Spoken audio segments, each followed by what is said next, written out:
Hi, everybody. Thanks for joining us. I'm here with Jim Brown from PLU Opera.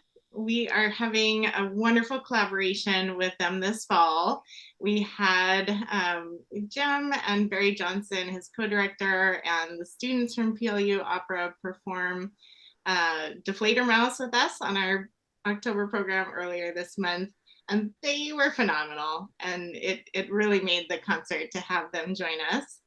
And now we're going to have part two of this fall collaboration. And we're going to join the students at their home on the PLU campus in the Lagerquist Hall for their fall opera scenes. So, Jim, can you tell us a little bit about your work with PLU Opera and introduce yourself to us a little bit? Yeah, sure. Well, we had a fantastic time with Northwest Sinfonietta well, I was going to say last month. I guess it was a couple weeks ago. It feels like last month.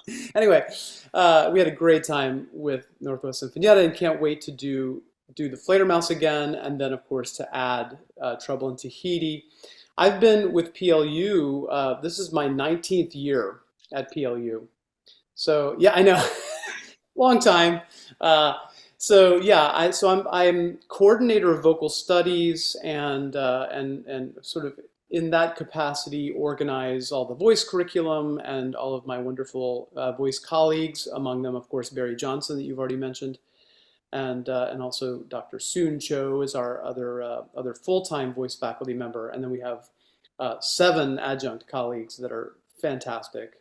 Anyway, so we have this really wonderful voice program, and we generally alternate our opera curriculum every year. So one year we'll do a Baroque opera.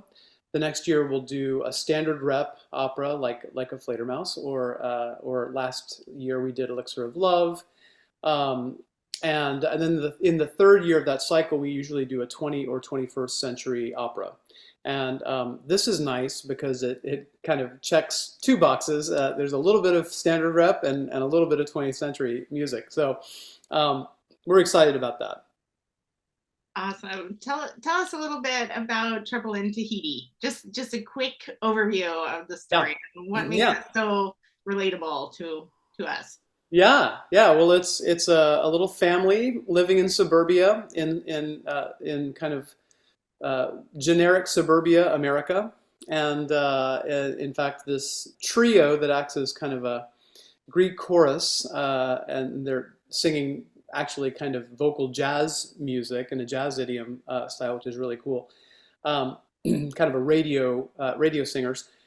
Sing about all the different famous suburbs in different cities around the U.S. In the opening chorus, and so anyway, it's sort of about the lives of this really centers on the married couple Sam and Dinah, and they are in a very passive aggressive, mostly aggressive marriage in which they're struggling under the pressures of modern life and the complications of their own relationship.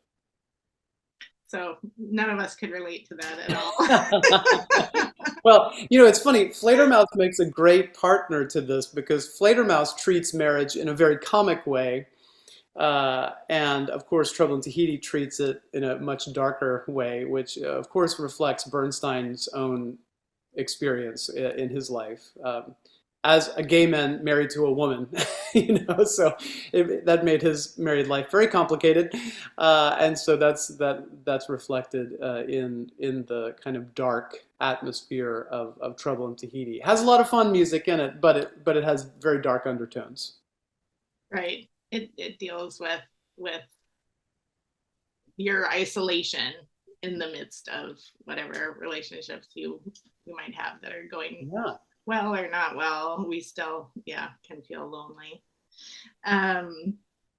But Bernstein has an incredible score here. Yes, yeah, the music is really fantastic. He was I think he's one of the most underrated composers of the 20th century.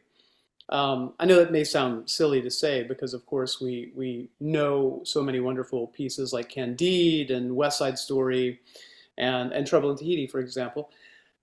But he really, to my ear, created a really unique late 20th century American voice. For me, Bernstein um, combines this, as I mentioned earlier, this kind of jazz idiom, but in a very sophisticated way. Not that jazz isn't sophisticated, but because of course it is. But to combine it into an opera and juxtapose very serious art music that is tonal, but at times quite dissonant and very rhythmic, very